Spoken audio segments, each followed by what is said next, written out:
রেদওয়ান, জি। ধরো সন্ধ্যার সময় প্রাইভেট পড়িয়া তারপর তোমার ক্ষুধা লাগে না? জি। তারপরে তোমার আম্মুর কাছে যখন বলো যে আম্মু আমার কিছু খাও, বলো না? জি। তখন তোমার আম্মু বলে যে হুজুর দোকানে যে কিছু খাইয়া আসো, ঠিক আছে, বলো না? তারপরে তুমি কি কি খাও প্রথমে? আমি প্রথমে একটা চা খাই আর একটা রুটি খাই। তাহলে চার দাম 5 টাকা। 5 টাকা, আর রুটির দাম 5 টাকা। 5 টাকা, হয়েছে কয় টাকা? 10 টাকা। 10 টাকা।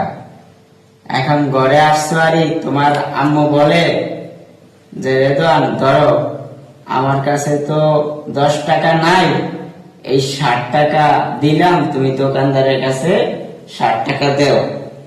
তো তুমি দোকানদারের কাছে 60 টাকা নিয়া দোকানদারের কাছে দিতে গেছো।